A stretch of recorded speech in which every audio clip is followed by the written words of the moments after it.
day, everyone. After episode 20 of Fluff in the corporate space, I was asked to address the issue of shareholders and the board placing leaders under enormous pressure, all in the name of profits.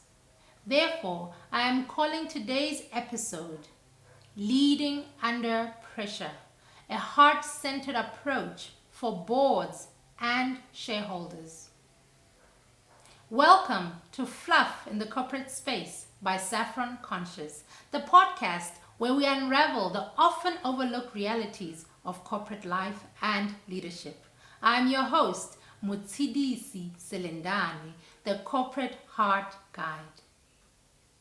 Today, we are diving into a pressing issue, the ever-increasing demands placed on leaders by boards and shareholders. These demands are often framed as necessary for growth and performance, but they frequently create an environment of relentless pressure. We have seen the consequences of this: burnout, disconnection, and decision-making driven by fear rather than vision. But what if leadership didn't have to feel like a constant battle? What if boards and shareholders embraced a different paradigm, one that acknowledges the wisdom of the heart? This is not just about being softer in business. It's about being smarter, more strategic, and deeply attuned to the kind of leadership that fosters long-term success. Today, I invite you to step into a conversation that goes beyond profit margins and shareholder value. This is about how leading from the heart can transform not just our leaders, but our organizations, our industries, and ultimately our world. Let's begin. If we take a moment to look beyond the boardroom tables and the well-crafted executive reports, we find a different reality, one that is rarely discussed openly. A 2023 Deloitte study found that nearly 70% of executives considered stepping down for mental health reasons, citing stress, exhaustion, and an increasing sense of disillusionment. The Harvard Business Review also reports that CEOs are twice as likely to experience depression than the general public. Yet despite these statistics, corporate culture still largely expects leaders to operate at peak performance without pause, reflection, or meaningful support. For many leaders, the pressure to deliver at all costs leads to a gradual erosion of what made them great leaders in the first place. Vision is replaced by survival mode. Authenticity is replaced by executive posturing. Strategic wisdom is replaced by reactive decision-making. Connection with teams is replaced by distance and detachment. Boards and shareholders may not see it directly, but when a leader operates under constant strain, it manifests throughout the organization. The employee morale declines. Decision-making becomes transactional rather than transformative. Innovation slows as leaders become too overwhelmed to think expansively. In the long term, these pressures create a culture of extraction rather than sustainability, which inevitably weakens the very companies shareholders are trying to strengthen. But what if we could reimagine leadership? What if? Let's explore the wisdom of the heart in leadership.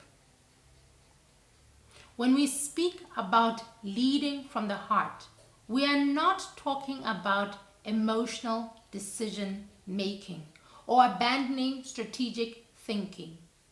We are talking about leveraging one of the most powerful sources of intelligence that the human possesses.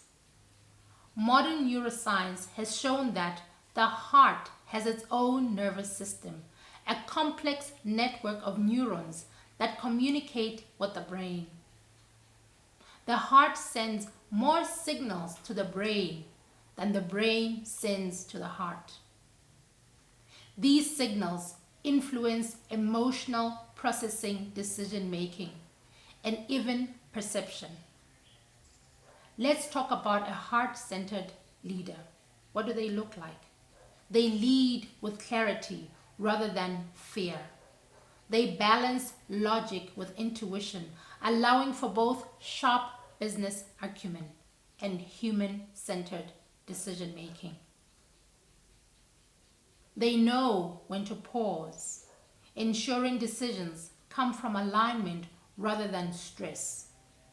They understand the power of connection, inspiring teams through presence, authenticity, and emotional intelligence. Yet, in the corporate world, we often silence the heart in favor of cold efficiency. But efficiency without wisdom is dangerous.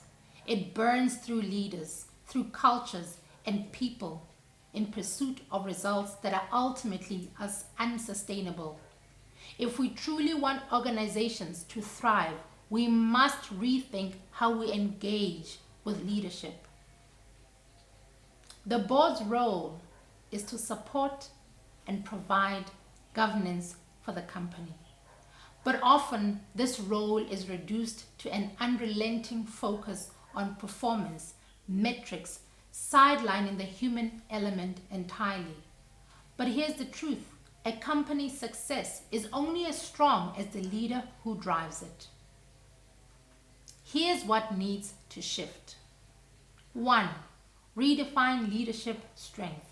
Strength is not about suppressing vulnerability or pushing through exhaustion. Strength is the ability to listen deeply, make wise decisions, and sustain long-term impact. Boards must allow leaders to be human, which means creating space for honesty, self-awareness, and self-renewal. 2. Create space for reflection and renewal. CEOs need spaces to think, breathe, and operate from clarity rather than constant pressure. We need to encourage structured reflection, have leadership retreats and ongoing coaching. When leaders are overextended, they operate from repetition, not innovation. 3. We need to trust the heart as much as the numbers. Shareholders are often focused on short-term returns, but the most successful companies build for sustained impact. Businesses that foster purpose-driven leadership consistently outperform those that operate solely for profit. We have to be mindful of this and create cultures of well-being and innovation, because this is what sustains us. We need to move from extracting value to nurturing it. Instead of asking, how much more can we get from this leader? We need to ask, how can we create environments where this leader can bring their best? The most inspired leaders create the most inspired companies. Let's explore the way forward by considering a heart-centered future. The greatest mistake we can make is to believe that leadership is only about performance. True leadership is about energy, connection, and presence. A heart-centered approach does not mean abandoning results. It means creating the conditions where results are achieved without sacrificing the people who make them possible. Boards and shareholders, please ask yourselves, are we creating an environment where leaders thrive or where one is simply surviving? Are we fostering wisdom or are we driving leaders into burnout? Are we extracting or are we cultivating? The companies that will truly lead the future are the ones that recognize that the heart is not weakness in leadership. It is the greatest untapped strength. It is time for a shift. It is time to lead with heart. Thank you once again for joining me on Fluff in the corporate space. If this conversation resonated with you, share it with a leader, a board member, or anyone who needs to hear it. Let's build corporate spaces that will allow leaders to breathe, thrive, and inspire.